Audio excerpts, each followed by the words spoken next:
kabajamtoota ilmaan Oromoo xiqqaa fi guddaa dhiiraa fi dhalaa bakka jirtan hundatti kabajaa gurguddoon isinii qabaa nagayaa fi jaalalaan isinii hawwa. Ani takkaa haasawaas godhee YouTube isaa ta'u Facebook irratti maxxansee hin beeku. Kuni guyyaa duraati anaaf jechuudha. Maaltu arras fidee jechuu ni dandeessanii? Wanni har'aan tana na fide wooma idduu tana viidiyoo irratti deemaa jiru bifa Facebook fi YouTube fi gara adda addaatiin viidiyoo adda addaan ni arka.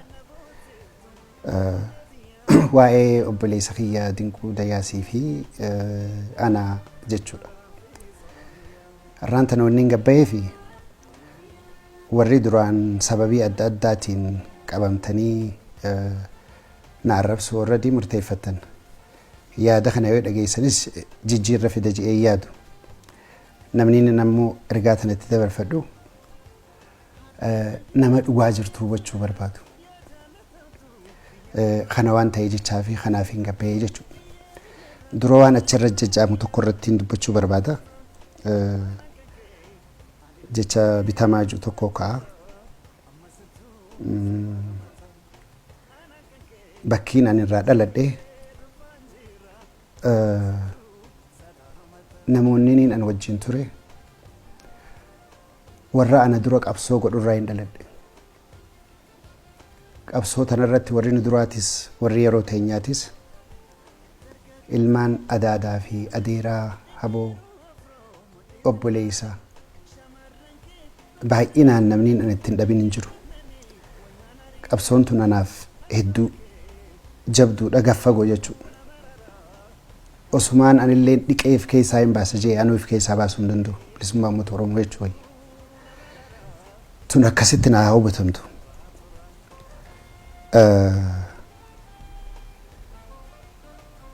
Sooressa qabsoo teenyaa goota hayyuu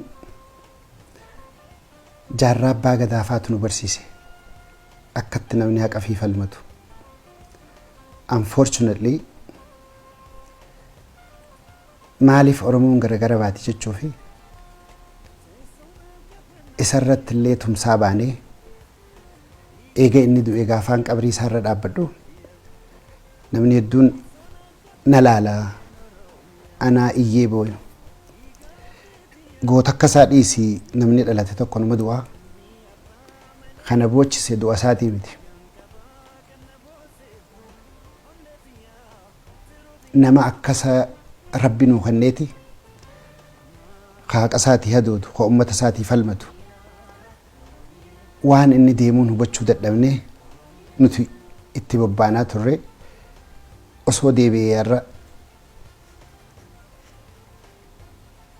kanumaan itti hima jedhee yaada namni du'e hin galu.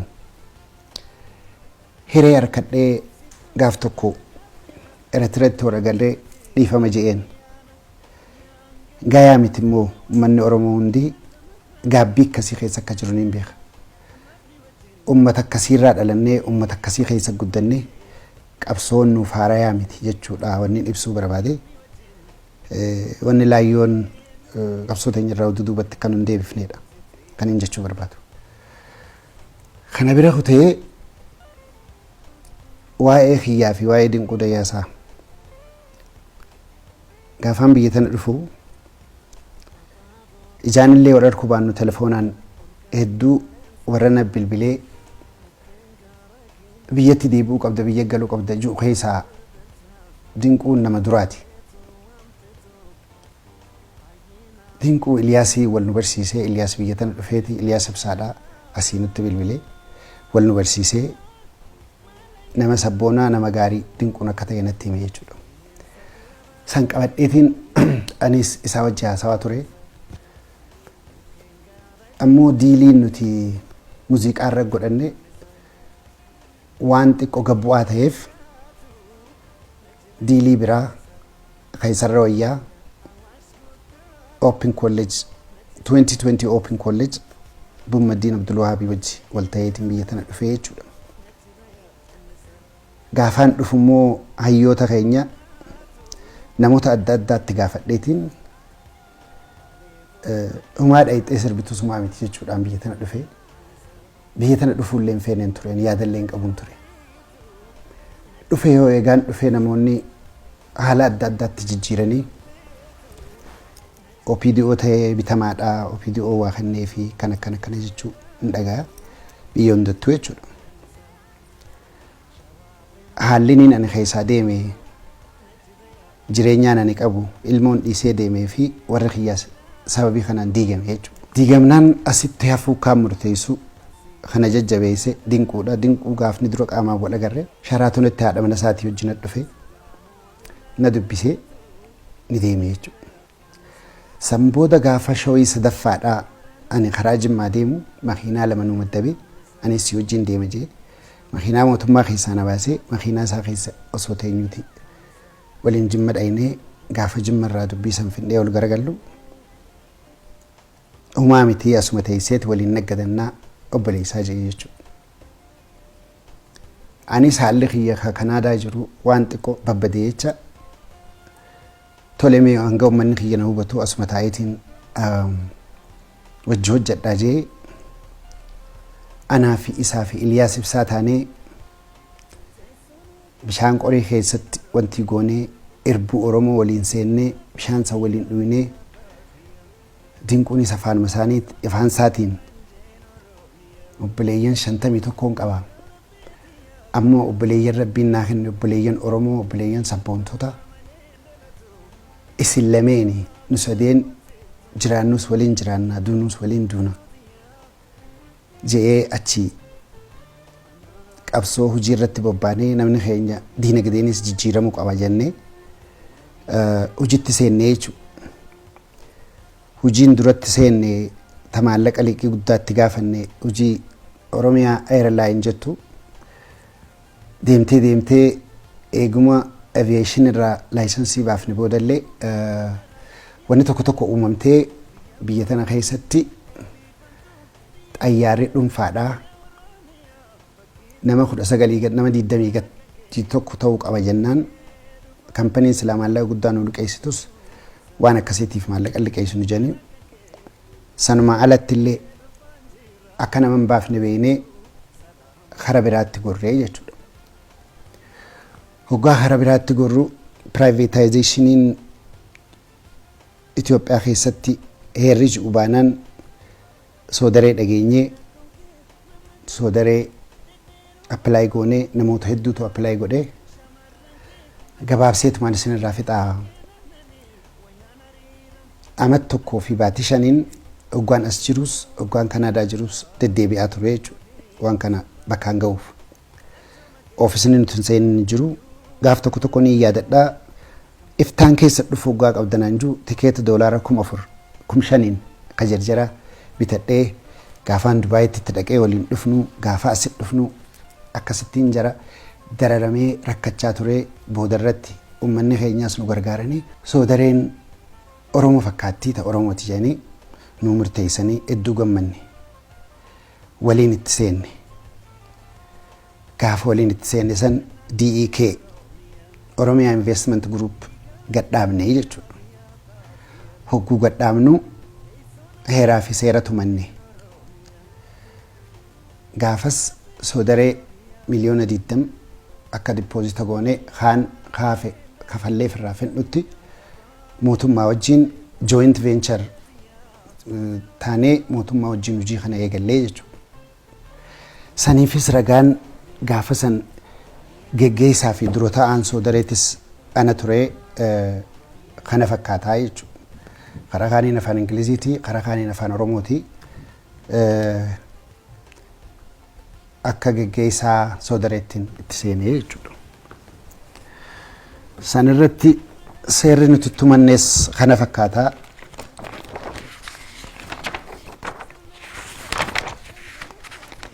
Nan le license marree fuusin garsiisanii fotokopiidha.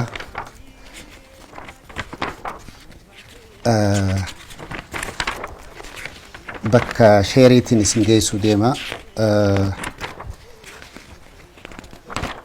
Suutattiin irra daddarbaa dhiifama.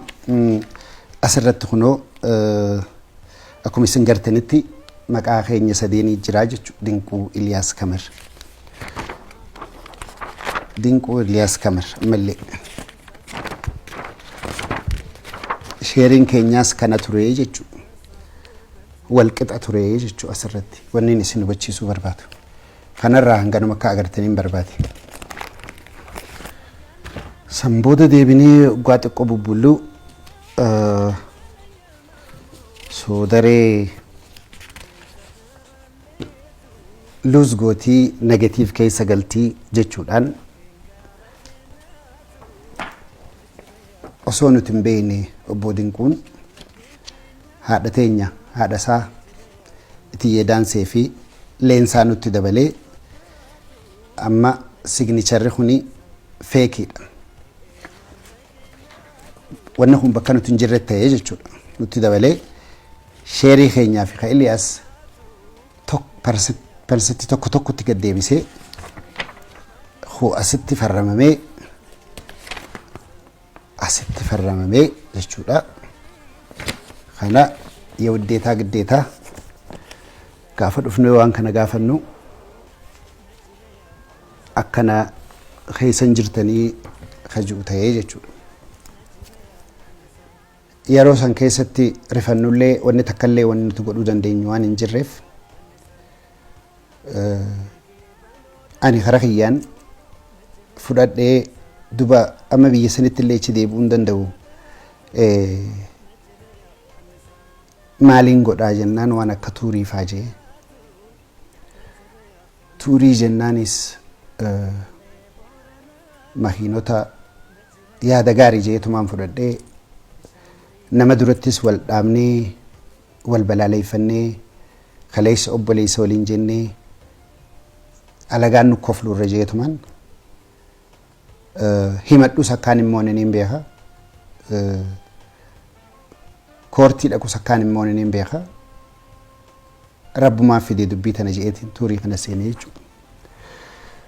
Tuurii seennaan waggaa xiqqoo tuurii hojjannee baatii 5 makiinaa haaree hojjanne kana makiinaa haaree fide kana baatii haga baatii 4 tokko hojjannee gibira duraa galchinee makiinaa 3 mootora bishaan itti naqan hagana Dinqumaa wajjin jira. Itti naynaan waan akkanaati deemaa jira jennaan haalli jiru sakuriitii fi sigaarii miti. Makiinota soodaree jala galchi. Laayisensii keekatti hojjettullee fidi. Xiqqoo meechi bahi jee gara Kanaadaa saniin achi bahee waan gara Kanaadaa achi bahee baatii takka Kanaadaa taa'u ji'a tokko Kanaadaa taa'u makiinaan takka qabamtee jaan maal taatee jennaan shufeeraatu wayiin balleessee qabamtee jaan V8 achiin as dhufee achi deemus as deemus umaa fiduu hin dandeenye. Makiinaa taan dhooyisuu qabna jee toleen jeeni osuma tun tanatti jirtu makiinaa miliyoona 2 fi waa kafalu qabdan janqitaata makiinaa tana baasuuf almost miliyoona 3 jechuudha. Isumaa yaadanaa kennee makiinaa tana baaftus hireen ammaan tanaati biyya tana keessa dalaguudha. Security teetiifis waan gaariin taane jecha ifirraa dhiifturra wayyaa jee toleen jee achi torbaan tokko dhaabbatee makiinaan tun akka mootummaan hin fudhanne Alamaayyoo katamaa haa baafatu jee V8 tana. Toleen jeemi Dinquun qabeen nageesse achiin na farramsiisee hoggaa na farramsiisee Alamaayyoon bakka 4 ittiin kafalaa jee bakka takka kafalee makiinaa maqumatiyyaan ol baase makiinaan ammallee maquma kiyya jirti amma bakka itti isiin hidhamteerraa baate jechuudha.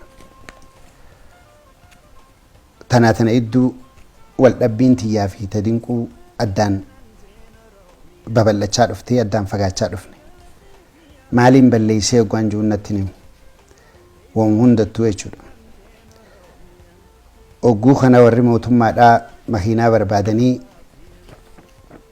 makiinaas amma achi booda qabanii ani na kasasanii makiinaa V8 takkitti tanarraa hinaasuu jira gamma.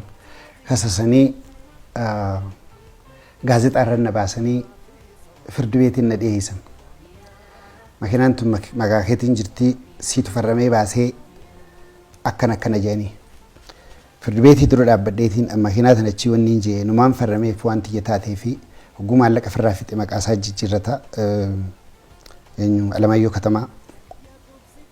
Kana jennaan xabaqaatti bitadhee xabaqaa sanii 100 kafalee kaniin makiinaa haarayaas dhabe xabaqaa sanii 100 kafalee daanyaan oggaa isaan dura dhaabbannee waan kana wal himannu ammallee ni yaadadha. ይህንን ለመረዳት ሰው መሆን ብቻ ነው የሚያስፈልገው። መኪናውንም አጥቶ 4 ዓመት በሌላ ሰው ተነቶ ይሄን ሰው መቅጣት ብሎ ፍርዲን ራካሴ የፈተ መኪናቴ ጀለዴ ጀመቹ ቀብደጄ ሞራልን ነተቀሜነን ኢሴቹ ህጉ ከና መኪኖታ ሶደሬ ኬስ ጅረኒፍ ግብርን ከፈለምኔ ጃኒ መኪና መቃክ ይጅርቱፍ ኩነት ድፈ ይጀቹ ድንቁ ብረት ዳቄቲን ከረደ ያብለስ ከያ ወመድር ወጅኛን ላሊ ኢርቡ ሰላሊ መኪና ተነርካ ቀብዳ ስራ ፍለቹ እንደው ኒቤታቲሲ ቢየውን ዳርካ ቀብዳ ራከ ፈልየናን ኒዲዲየቹ አመተ ለመዳ ድፈ ከለመዳ ረት ከድፈ ማለኒኒ ሶል ወያዋ ድፈ አመታ አፍር ከነ አመት ሰዲ ከነ ድሮ ይቹላ يوخام مخينا سن قبنا يوخام مالا كفلو قبدا جان مخينا افرن اسبري جرتو سنجچو مخينان وركك ينجرتو نمبرات دمت باجرا مخينو قبدان جينجچو akka gogodhanin beeku makiinaatti dhiisaniiti anuma jala dhufanne bira taate harkaa qabdu qabannaa jedhanii jechuudha. Osoo deemtuu dubbiin tana geessee sanirratti makiinaa qabuutti dhiisanii iddoo tana waan gogodhan beeku callisan amata waa hedduudhaaf. Dhiyeenya kana waggaa wanni soodaree kaatu baankii tiyya aggadanii gaafii lamaaf gaafatamtaa tokko kan makiinaati kan biraa ka soodareeti kan jedhu natti dhufee jechuudha. Jennaan anuu soodaree keessa hin jiru bahe makiinaanis akkana akkamitti kana ta'uu danda'a jennaan kuni seeraa jaan jechuudha. San dura dinquun gaafaaniin ani biyya tana dhufu bakka sadii irraa shillimaatiin naa kenname kalafaa. Tokko diree dhawaa ani inchi tokkon gurgurre irratti hin jaare. Kaan Jimma miitira tokkon gurgurre irratti hin jaare. Ka Adaamaa cirracharran naqee xaxarii fidee simintoo fidee sibiila gimbiitti jaarradhee balbalatti godhadhee ogunan jalqabu ka'u ka abbaa kiyyaatti fi ka obboleessa kiyyaa jeetiin fuudhee kala lama dhibba lama jechuudha. Ka kumaa immoo mataa kiyyaa fi irra jaarradhe jee walumaan gibbiitti jaaree naanneessee jechuudha. Hoggaan itti jaaree na harka qabee jechuudha. Na harka qabnaaniin hiriyoota isaa lama dubbisee jechuun nama isaa walitti dhiyaatanii nama biraatis niin dubbisee dinquun dandeessu akkuma feete gootuu waanuma inni si kan fudhadhu keessaa baay'isanii jechuudha. Sibiilaan achirraa qabu, mukaan achirraa qabu, cirrachaan achirraa qabu, lafaas abbaa kiyyaatis obboleessa kiyyaatis tiyyaas walumaan tana hedduu namni biraatti gurgurtee maa nama biraaf irraa keessaan baane ennaan nama tokko dubbisee intalti takka miliyoona 2 jettee haa fudhattu jee eega isiin maallaqa nu kennitee nu deebisiisenne immediately duraanis anaa jira duubaanis anaa jira in ta'u jee jechuudha. Deebinaan haa ati naa kenni gaangas jennaan miliyoona tokko naa kennee feetu fudhadhu feetu dhiisi jee akkasisaniis fudhatee jechuudha.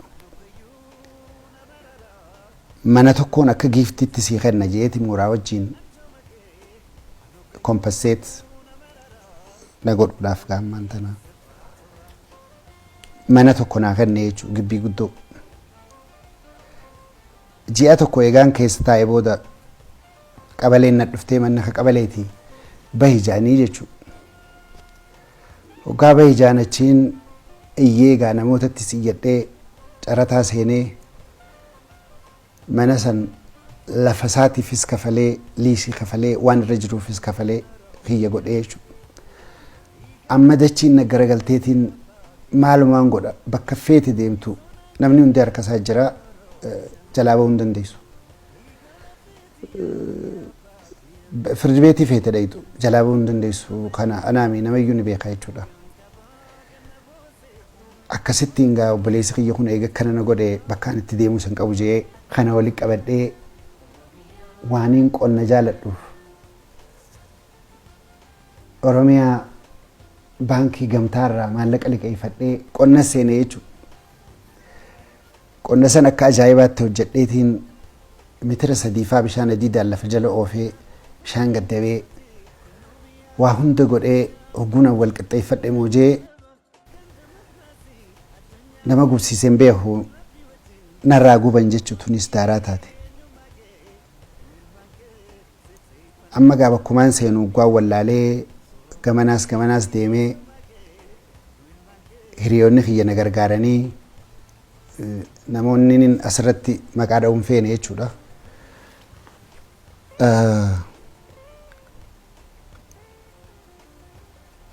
Wanni lafa san irratti narraa gubate miliyoona 28tti warri ani geesse naa gammatee mootummaan ammoo dhayxee maashinaa fi tiraaktaraa fi motorsaayikilaa fi waan achirra jiru hunda miliyoona 21 fi 800 naa gammattee amma ammaatillee homaa irraan argine jechuudha. Anaa kanaa wajji qabsoo keessa jiru baankiin tun aggatamtee haareetti maas jechuudha. Baankii tiyya ogumaan dhaqee baankiin ta'e qabamtee jirti waa'ee Sawudareetti jedhanii Sawudareen waaltaarraa maas dhaamsi dabree Dinquu Eliyaas Kemer jedhan. Kabiyochi dhaqeetiin waan kana keessaa ba'e akkana jennaan mootummaan jara lamatti dabalame kana hin beeku isin lameen beeka waan amma qabame kana osoo hin ta'in waan biraatiifuu itti gaafatamuuf teessanii naan jaan jechuudha. Achi hin dinquu harkachuudhaaf Eliyaasitti bilbilee jechuudha. Eliyaasitti bilbilaan guyyaa lamataa wal nu qunnamsiise. Ittiin barreessees Eliyaas san duras. Aboo haala hamaa keessaan jira haala akkanaa keessaan jira. Maal mala naa dhoytan baankiin tiyya qabamte waa hundi kiyya qabame. Anaan mala sii godhaa telefoona kana qabadhu abaluu bilbilii naan jedhe jechuu dinquun. Telefoona kanatti ittiin bilbilee gurbaa Teedii Jaaniinitti waraqaata kanatti ergee gibirri soodaree kafalame kan jiru gibirri makiinaatis kafalame kan jiru waatsaappiin natti ergee waggaan geessu fudhataman qabu jaan jechuudha kun.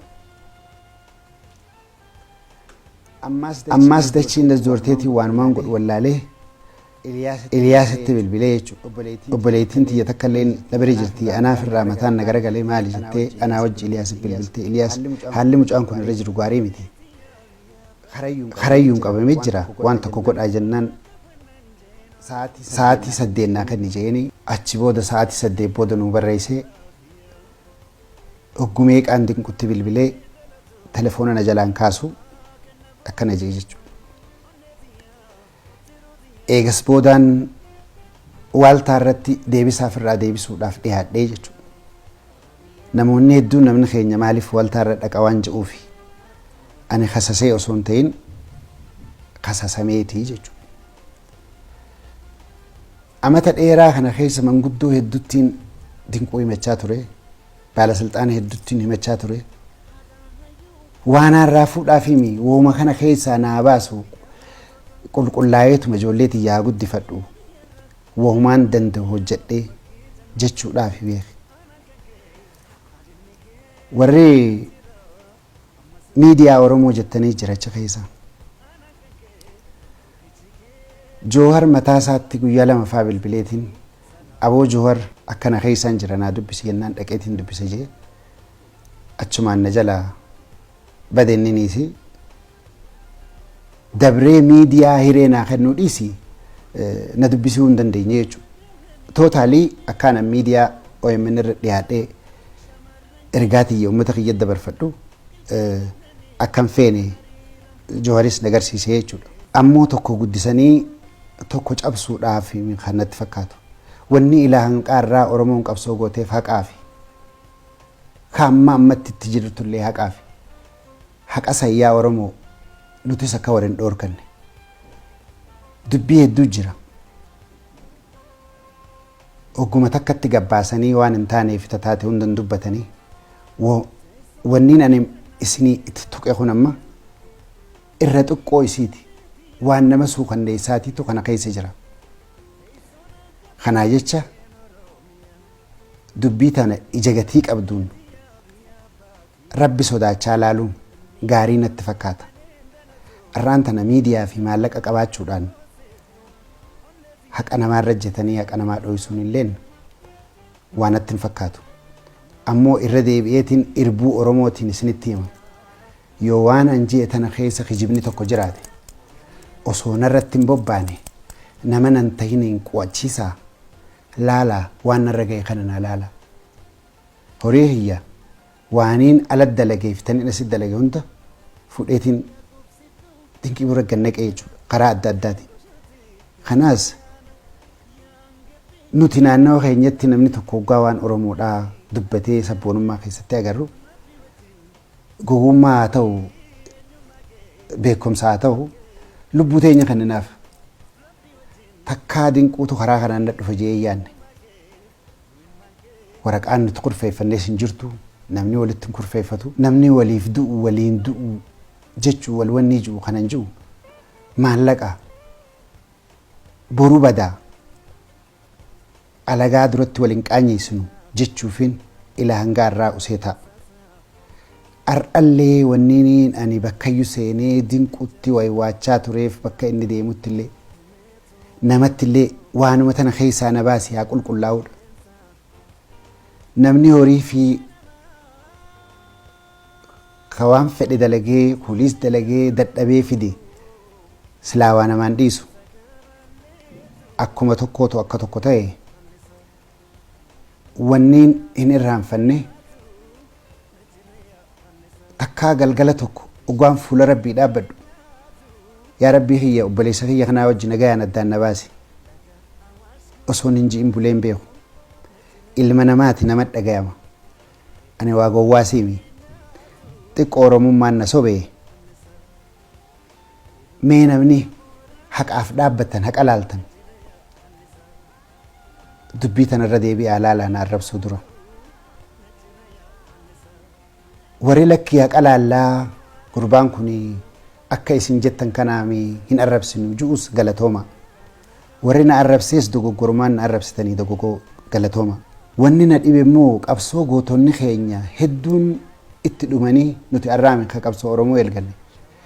Qabsoo teenya anaa fi dinquu gaddeebiftanii hoggaa bifa qabsootii fi bifa siyaasaa gootanii haqa namaa dura dhaabbattan rabbiin isin dura dhaabbataa beekaa. Hanganumaan ja'a مع السلامة نجاتي